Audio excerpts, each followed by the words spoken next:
Sir मी बुलढाण्यावरून आलो आहे। रिटायरमेंटला February बाकी आहे, येता फरवरी। तुमच्या यूट्यूबमधल्या बऱ्याचशा लोकांचे मी मनोगत पाहिलं आणि आपण ठरवलं की बा आपण आता काहीतरी म्हणजे भरपूर काही केलेलं आहे। ते काय आता इथं सांगायला काही योग्य वेळ नाही आहे, पण थोड्या वेळाने सांगणार मी की काय करू नये म्हणून। तर मी यूट्यूबवर व्हिडिओ पाहिला आणि ठरवलं की बा आपण काही करायला हरकत नाही। याच्या अगोदर असं ठरवलं होतं की आता खूप काही करून झालेलं आहे, आता बस करायचं, आपण आता खूप म्हणजे लॉस करून बसलेलो आहे, आता हे सगळं बंद केलं पाहिजे। पण ते यूट्यूब चालत असताना तुमचा व्हिडिओ ते लोकांचे मनोगतचा व्हिडिओ पाहिला, तुमचाही पाहिला आणि ठरवलं की आता आपण करायला काही हरकत नाही। व्हिडिओ संपल्याबरोबर फोन केला, सरिता नावाचे ते मॅडम आहेत, त्यांना मी सांगितलं की बाबा असं आहे, माझी एक सीट बुक करा। त्यांनी सीट बुक केली आणि ॲडमिशन कन्फर्म झाली।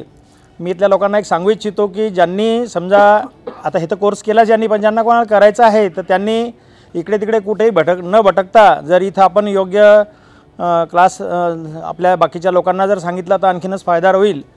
आता मी शिक्षक आहे, पण मी तर कसं आलेलो आहे मलाच माहीत आहे। सुट्टी मंजूर करून खोटं नाटं बोलून आम्ही इथं आलेलो आहे। ॲक्च्युली पुण्याला यायचं तर 1986 नंतर पुण्याला पहिल्यांदा आलेलो आहे मी। इथलं काहीच माहिती नाही मला आणि घरच्या लोकांना मी कुठं आहे हे पण माहीत नाही आहे।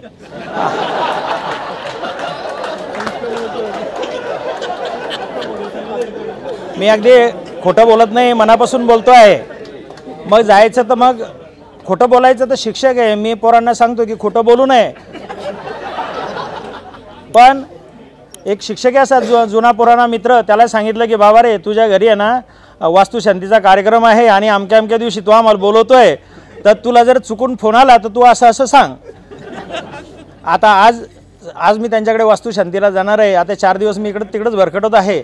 म्हणजे मला सांगायचं असं की बा चांगल्या कामासाठी जर खोटं बोललं तर त्याचं काही फारसं काही असं पाप लागत नाही, कारण आपण चांगल्या कामासाठीच येतो आहे। तर मी सर्वांना असं सांगू इच्छितो की बा आपण चांगला क्लास आहे आणि बाकीच्यांनाही सुद्धा करायला काय हरकत नाही असं सांगायला येणे। Thank you sir.